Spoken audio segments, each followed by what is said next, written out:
What up, what up, what up? Happy Monday, everybody. Well, maybe not, right? It's the old, same old with the Mondays around here.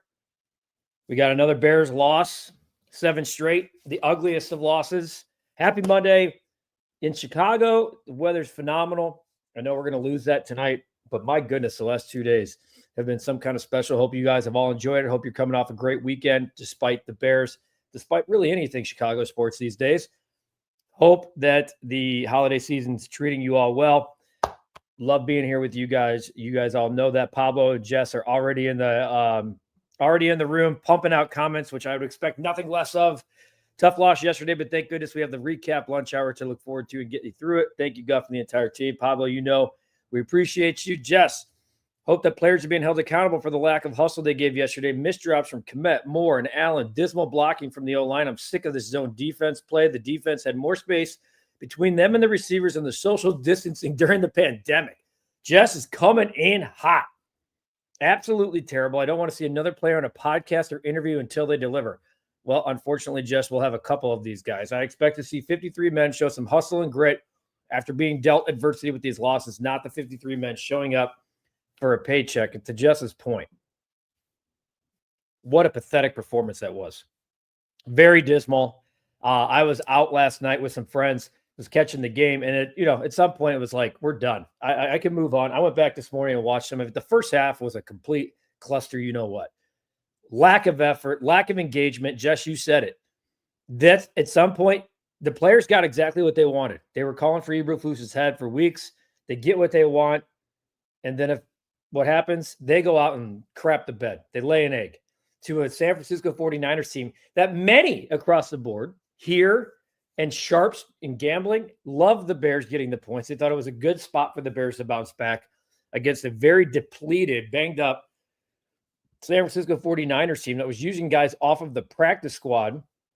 And meanwhile, Brock Purdy goes out there and just absolutely dominates. And looks like the guy that 20 of 25 for 325 and 2 touchdowns. This defense has been pathetic lately. Meanwhile, Caleb, 17 of 23, 134 and 2, sacked 7 more times. I didn't hate Caleb. He was the first half again. I think he threw for 30 yards. I mean, DeAndre running the football 21 times for 68 yards. This O-line is something.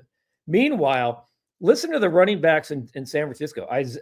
Isaac Guerrero, who ended up leaving the game, he had a monster game, 15 for 78, and he also had 2 catches for 50 yards. He had a pair of touchdowns. Patrick Taylor Jr. ran for another touchdown. He had 7 for 25. Just really bad effort across the board by the Chicago Bears. And that's what everybody's saying here. Here, let's look here. Pepe, what's up, Jimbo? How you doing, man? Thomas, probably the Bears' worst game yet this year. Think about what you're saying there, too. Right? Think about what you're saying. I think to this day that the New England game is the worst game of the year, but this is close because of the lack of effort. You fire your coach, you get the mini bye for the weekend, you get the Thomas Brown effect. Can we stop? Can we pump the brakes on that too, please? I know it's not all coaching, players, maybe this roster has a lot of warts on it now.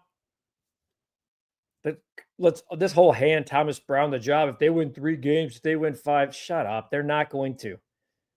They're not going to. They probably are going to lose out. Jess, I love that you're fiery. All good. Hope you had a great weekend too.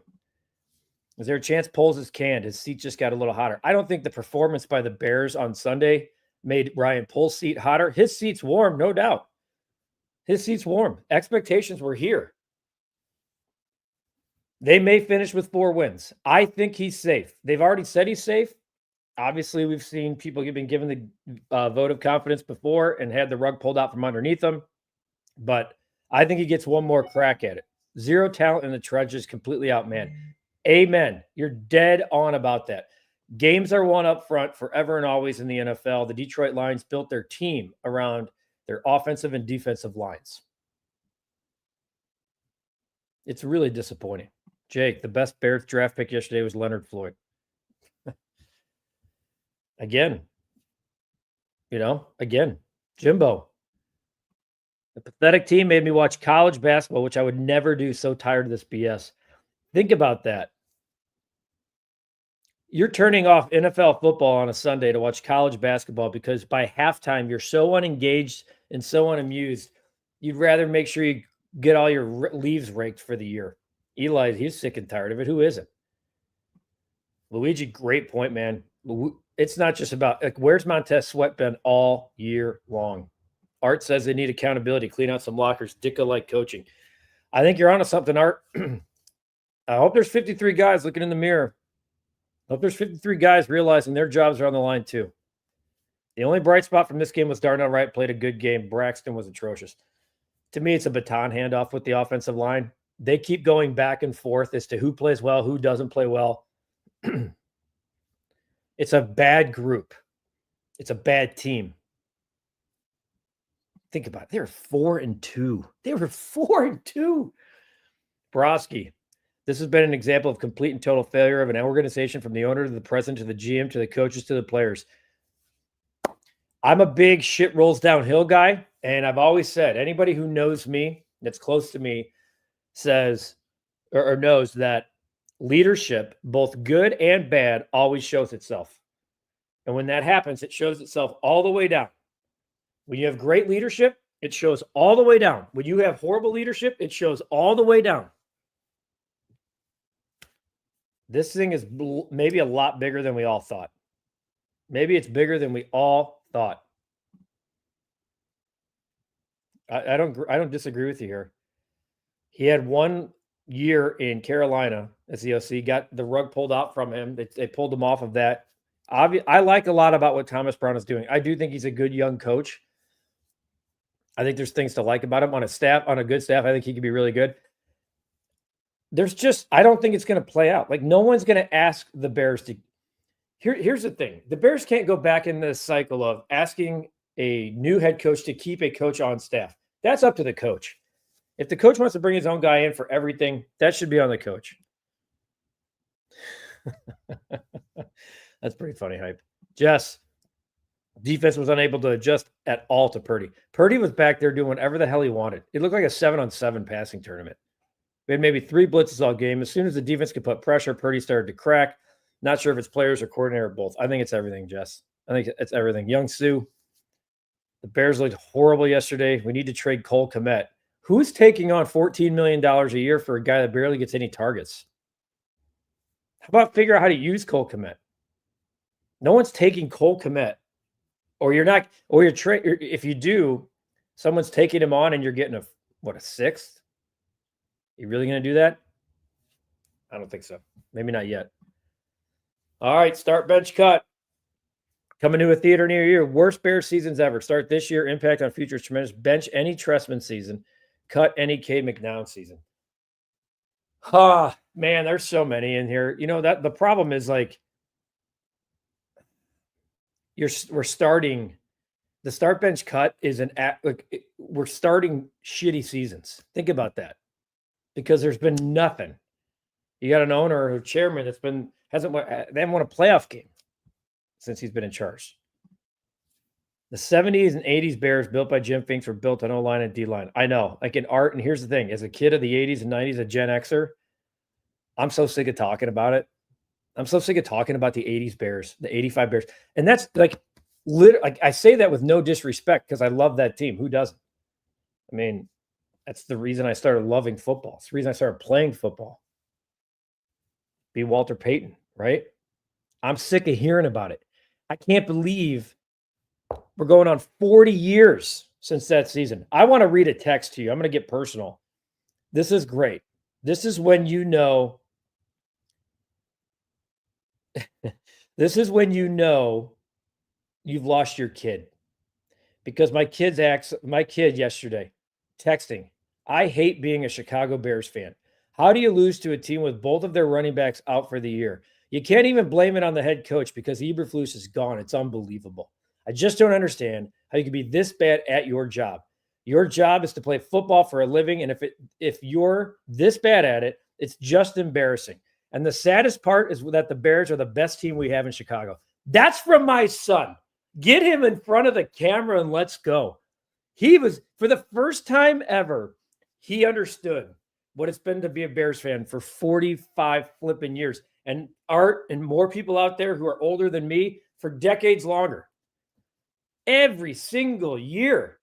That's a 14-year-old. Like, talk about handing the baton to the generation. You know what I replied? I'm sorry.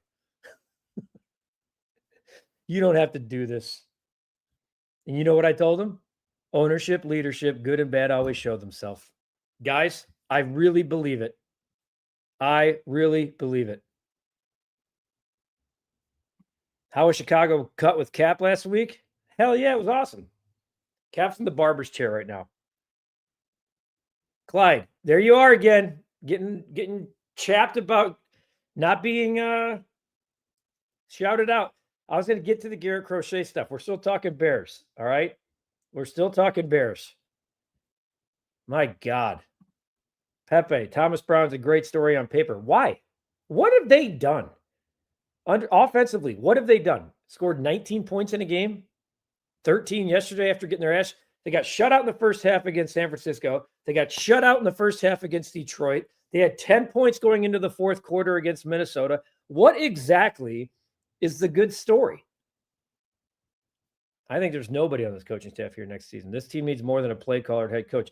I agree. I don't even care about the it's all about Caleb, but they need structure in the head coaching position. They need a great CEO.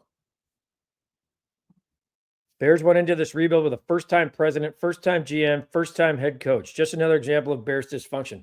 Now, hang on. There are plenty of rebuilds that started with first-time.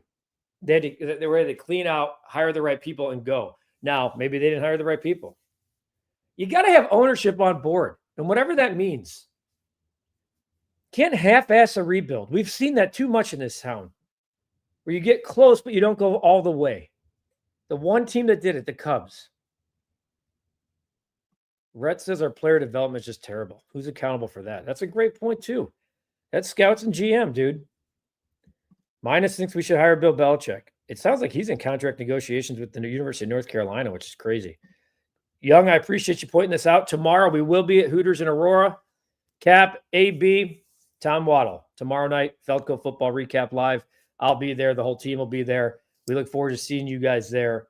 And make sure that you come out. Make sure you call for reservations, because we've had good crowds at all of our spots. Regardless of the shitty team, we have a lot of fun together. Kevin, being a Packer fan, be a Packer fan. Life's easier. Hey, man, I envy you. You know what? There's people, I hate the Packers. Do you really? At some point, don't you just get jealous? I do. I don't get jealous about Wisconsin at all. You can have that. But God, I mean, every single year sucks. Just 53 men need to realize that they aren't putting 100% effort and hustle into their playing.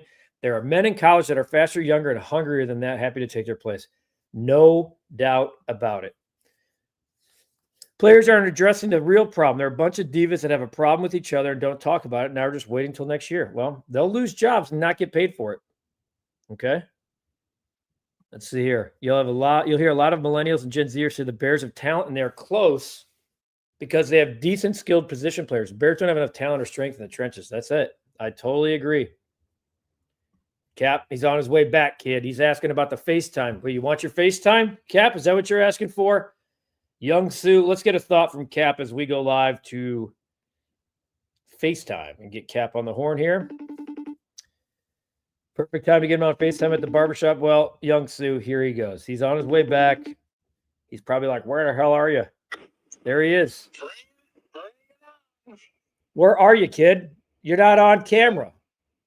I'm on the evenings. Oh, see, now look at what we're doing. We're promoting. This isn't good for our sponsor, the Illinois Tollway. They don't want a guy on FaceTime while he's driving. Come on, man. Right. That's why I don't have the camera on. It's just on Bluetooth. Give us one thought about the Chicago Bears game. They suck, and they embarrass themselves. Those players should have a gun and a mask to get their paycheck. Wow, I get almost too soon with that joke, but I understand what you're saying. I'm just being honest. Just being honest, kid. Broski's asking for name one successful rebuild with a first-time president, GM, and head coach. There haven't been any I can think of. I'm sure that we can think of some. Yeah, the Houston Astros. There you go. I knew Cap had one. The Houston Astros. My hate stems from envy. That's the Packers. Yeah. All right. Well, there's Cap's thought on the Bears game. No one should be surprised. If you haven't checked out the recap yet, make sure you go back and check out the recap of last night's game. And Cap, we're going to be live at Hooters in Aurora tomorrow. Yeah, tomorrow night, call and get yourself a table. I'm hearing there's a whole bunch coming that should make it a lot of fun. And we'll have Tom Waddle and Alex Brown and you, me, and the rest, Katie and the rest of the team. So looking forward to it. All right. I'll see you in a few, kid. I look forward to it, kid. All right. Bye. All right. There's Cap. Cap chiming in on his way to the office. A lot of it. Pete Carroll. I mean, he's good. What's your guff? Will the Yankees or other teams pursue Luis Robert? I think Luis Robert has a very good chance of being traded. Maybe not this week, but certainly as things play out. Chim, Bears suck. Shout out Cap. Everyone's saying, hey, Cap. Yeah, we all know, man. What up, Cap? Cap is right. What a joke of a team and a joke to spend 3 hours as fans watching it. That's why I pulled the plug. We don't pull the plug as an actual channel, though, because we're always here. We're watching the games that you can or don't want to watch, which is plenty these days in Chicago sports. It's pretty much every time you turn the TV on. If you get the game, sometimes it tastes better just to throw up in your mouth. Why is Hoyer being allowed to screw this up in his walk year? Ownership, dude. Ownership. Leadership ownership. If he's being told he can't spend X, and he can only do Y, he's doing the job with his hands behind his back. It's happened in this town. It's happening all over this town. It's happened to guys who are no longer in charge in this town, and it's happened to guys who are still in charge in this town. That's what's happening. Yeah, the Pack, Lions, and Vikings are all good. Damn right they are. How did the Cubs and Sox not even offer Soto a blank check? Come on, man. Really? You know what's funny? If they would have offered a blank check to Soto and let him fill it in, they would have immediately found their stamp that says void. No chance. Could you imagine? We're talking about a team that was sold for what? $865 million. So Juan Soto costs almost as much as Tom Ricketts played for the Cubs. And the White Sox have never offered a $100 million contract. Now, all of a sudden, we're offering a 15-year, $765 million contract. Speaking of which, let's go. Bring on. What are your thoughts about that? I have no problem. As a matter of fact, I love everything about it. I love everything about that Juan Soto got 15 for $765 because there's an owner out there that says, I don't give a shit, and I don't want him going to the Yankees in my own town. I want to shock the world and flip the script. We're no longer second fiddle. Will it equate to a World Series? I don't know. But will signing Juan Soto make the Mets a threat for the next decade? Hell yes. Because other teams or other players are taking notice and are going to want to play for the New York Mets. It's just a fact. Appreciate you, Antonio. Why in the world would Shanahan or McVay come to Chicago? Look, guys, everyone's got ego. If you're unhappy, if things are not going well in your current town or you feel like you've worn out your welcome, there's a lot to love. It's the Chicago Bears still. It's Caleb Williams still. And somebody usually has the ego that says, I can make things different. Well, I'm picking up the phone and calling about both of those dudes immediately, as soon as I can, because you got to explore all options. What year will the first White Sox $100 million contract be given, Christian? Probably when the ownership is changed, which is now they've offered it, as we know. They'd like to say that they offered the largest contract to Zach Wheeler. Zach Wheeler turned down $7 million to go to the Philadelphia Phillies because his wife wanted to be out east. Any new Cubs signing next year? We need to trade Belly. Belly's going to get dealt. Sounds like there's almost a couple of trades lined up. I would be surprised if Belly wasn't dealt by the end of the winter meetings. I really would. Judging from what I've heard, both from Bruce Levine on Inside the Clubhouse with me this weekend, Jesse Rogers reporting, it sounds like there's, smoke and fire for Cody Bellinger to be gone. Thank you. Thompson Needus, my man. Yes, we should be passing along that Dick Allen. Here's the thing. We had Richard Allen, Richie Allen Jr. on Inside the Clubhouse on Saturday, talking about the Hall of Fame candidacy of his dad. He had in 2015 and 2022 missed it by one vote. He died in 2020, and now he's in today. It's phenomenal. He should have been on a long time ago. His family deserves to be rewarded. But just like Ron Santo, this sucks. I hate it. I can't stand the fact that Dick Allen wasn't alive for this. That death changes it. I hate it so much. I hate the process. I'm glad he was able to get in the Veterans Committee, but like it sucks that his family's not here, or that he's not here to celebrate with his family. It's so awesome for the family, but they don't get the validation of being able to hug him and saying congratulations. I'm not going to rant too much about it because it's great news. Appreciate you bringing it up. I still call him Mr. Sanitas, so that's what respect is. Rhett, do you think it's an overpay? Hey, it's always an overpay, but who gives a shit? If you can get one of the top 3 players in the game, what if the Mets win a World Series? We had this debate the other day on the radio. I want the best players on my team, period. So if this helps me get closer to a World Series, the Mets were close. They didn't get there this year. If this puts them over the top, then no, not an overpay. David, let's reach out to Mets owner Steve Cohen on Twitter and beg him to buy out Jerry Reinsdorf out of baseball and take ownership. Yeah, I know that there was owners that were not ecstatic about Steve Cohen being an owner, and you see why. For the Mets' sake, Soto better not get injured. Hey, injuries are part of it, man. You just don't know. You don't know. What do we got here? Justin coming on strong with a big here. Where you at, Justin? Let's get you on there, kid. Thanks for the plug and the donation. My prediction that the Sox start getting good by 26. Wow, Justin, where do you see that happening, man? I don't see that. I don't see any scenario where the Cubs or the White Sox are quote unquote competitive until 2027. I don't see a scenario. You're talking about a massive amount of young talent coming up and hitting it off right out of the gate. Justin, you're basically saying this year's a wash in developmental year. In 26, they start to be good. Like when you say start getting good, I'm assuming that means competing for that last wild card spot. Not 75 wins. That's not good. They're nowhere close, my man. They're nowhere close. I hate to burst your bubble as the future broadcaster of the Chicago White Sox. Dude, show me. Austin Slater said he was their number one priority before getting signed for $1 million.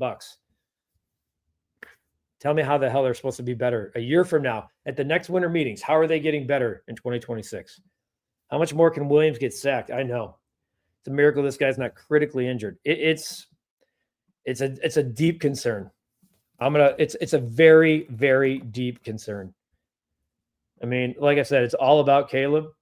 Good to see Tyson Bagent get a pass yesterday, by the way. I'm a big Caleb guy, as you guys know. But, I mean, dude, how about Caleb Williams? Just like a side note, he's 254 yards away from 3,000 yards. He's 16 touchdowns and 5 picks for a team that's going nowhere fast. That needs to be – we're going to talk about that more as the year gets closer and closer to being over. Caleb Williams is having a good season. And I know it doesn't always look good on paper and a half, but the numbers – and especially we're comparing it to other Bears numbers. It's pretty good. It's good. Sox most expensive contracts offered and signed were Grandal and Benintendi. No chance. No, agreed. They're cutting payroll. Now Kaplan hosts a Lance Berg and Alex Brown podcast about our Chicago Bears. I love those guys. Yeah, 2 former teammates at NBC Sports Chicago. Lance is doing stuff with CHGO right now, so you can go find him over there. We're not afraid to talk about other networks, by the way, here, like some others are. And AB, he'll be with us. AB out there tomorrow. He's out there tomorrow with us out in Aurora. If this is how it is with Cubs ownership, what hope do fans have? Yeah, Cap thinks they're winning the division. I'll give you that. I mean, Cap thinks they're winning the division. I don't, but we'll see. Me and Gordon Whitmire have a pretty nice lunch on the line. We get the field. He gets the Cubs. Jess, do them. Hey, we started him. We started getting a little buzz, and then you guys keep filling this, man. You guys keep filling this bucket. You make this easy to do day in and day out. I love answering and responding to your questions. And look, even better yet, the frustration is like, I totally get it. I'm frustrated. You're frustrated. So we just sit here and commiserate together because this thing sucks. That's just the way it is. It's just so bad. How good do you think Matt Shaw and Owen Casey will be? I'll tell you what, Rhett, from what I'm hearing, they better hope really good because the Cubs are insistent on not spending money, trading the guy they have away so they can try to see if it's time for prospects to hit. You better be right. That's all I'm going to say. I'm not saying that Shaw and Casey are bad. They're the 23rd and 34th ranked overall prospects in Major League Baseball. You just better be right. You just better be right. If you're not going to spend money and rely on prospects, you better be right. Are they in cost-cutting mode? I think they're in cost. I don't know about cost-cutting, but I think they're in cost efficiency, which to me is another BS way of saying we don't want to spend. Appreciate you, Clyde. You know I appreciate you too, man. Swayze, what's up? Do you think it's best to fire Poles, hire a new GM? I don't know. I don't, because I don't like when I do think a lot of GMs would love to walk into a Caleb Williams situation. But I will say that Poles is probably going to have, if you keep Poles, you're probably going to have to extend him, which is going to make people freak. But it's because you got it. I mean, think about what Ben Johnson said. He wants alignment with the head coach and the GM. So if he has a 5-year deal, he needs Poles to have a 5-year deal. I totally get that. Oh boy. We're going to get into this later in the week. I freaking love it, man. I can't wait. I'm a big college football guy. Played it. Love it. Indiana at Notre Dame is just a beautiful thing. I think that's going to be a great game. I really believe that. I've been screaming for playoffs for 20 years. I love this. Love the format. Love that Alabama's on the outside looking in. So yeah, let's get more into that as we get down the line and closer to those. Johnny, I think it's a possibility, but Nico's injury in his wrist after having surgery is like, he'll be okay. The question is, when will he be ready? They won't know until after late into January. So I do think it's a possibility. The Mariners certainly have been linked to Nico. So the Mariners have been linked to Belly as well. So I can go and buy all Chicago sports teams. Kurt, that's my response. Forget just the Cubs. How about everyone? Justin, you think it'll be the Brewers at the top? Francona never finishes under 500. Well, the Reds are now where Francona is, Justin. So I think you mean the Reds, or unless you're talking about Brewers first and then there's Francona, maybe the Reds are second. But I understand what you're saying. Jed's radio hit on MLB Network. He seemed more open than usual. I wonder if he's getting close on a deal for a pitcher. They are definitely looking at pitchers. That's 100% factual. They've been linked to some vets. They've been linked to young guys like Crochet. Smith, I'm starting to believe you here, man. I think they need an established head coach too at the top. I think they need that. When do you think Crochet will be dealt? I'd love to see him dealt by the end of the meetings. I don't think it's a lock. I asked Ken Rosenthal on Saturday about the timeline, if it needed to if Corbin Burns and Max Fried had to go before a Crochet trade. He said not necessarily, but he did believe that those two guys could dictate, like the losers of those two guys could ramp up Crochet trade talks, which does make a lot of sense. Are you going live on Facebook when you go into the office with Cap? No, I'm doing it here. We have a show with our guy, Mercedes Lewis, the Big Dog Show today. So we'll be recording that and dropping that later. No recording today of Intercepted. That is happening tomorrow. A couple more here as we finish up. Jimbo thinks Chucky would be awesome for Caleb. There's just no scenario. The Bears won't even cuss on Hard Knocks. Now you're bringing in John Gruden. No chance. Eric, do you think things would have been different if the Sox brought back Ozzie instead of Tony back in 2020 or whatever year that was? I've told Ozzie this. I think there was one scenario where Ozzie could have come back in 2021 when Tony was sick and the Sox were middling around 500. If at the All-Star break they go to Tony and said, "Dude, take the year off," they bring in Ozzie. They needed some kind of jolt. Ozzie comes in for the second half of 21, tries to make a push to get in the playoffs. No, like don't give him a 3-year deal. Just say, come finish the season. Let's see what we got. I think that was the only time that made true sense for Ozzie if they were not going to hire him.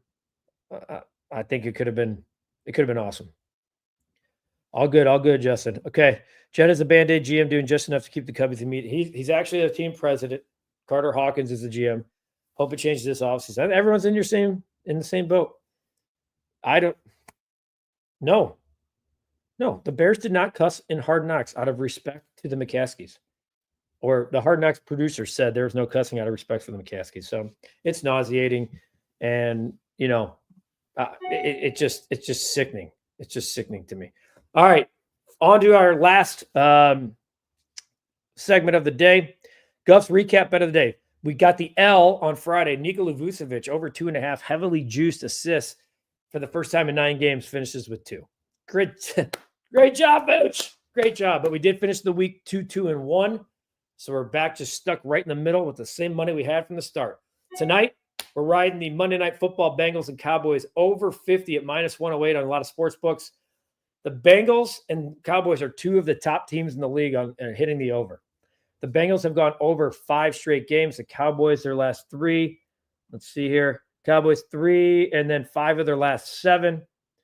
And the Bengals even more than that. I think you're going to see a shootout tonight, certainly from Cincinnati. They are getting MVP performance out of Joe Burrow. He'll not even close to winning the MVP. They've gone over in 5 straight games, 9 of their last 11. We are going over 50 for today's group recap bet play of the day. Mo, so disappointed the White Sox did. Yeah, they already offered him $765, Mo, as you know. So, David, last good question here. In your opinion, who's closer to turning things around? Bears, Hawks, Bulls, or Sox? Holy crap. I will go Bears still. And think about that. So the Bears and the Hawks do have 2 things brewing for them. Franchise players. It's up to them to figure it out. Both teams. Think about this, by the way. Fired coach. Billy Donovan's still there. Fired coach. Congrats, Chicago. We deserve better. Love how the Cubs were not included. Fair, Jess, because I don't know. They probably by default would be the team.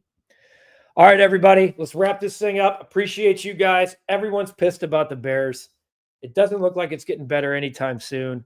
Accountability lacks in the locker room. At least there's been some accountability in terms of the coaching staff, but they need to get this right. Ryan Poles has a massive job ahead. The offseason actually might be even bigger now than it was a year ago, which is saying something. All right.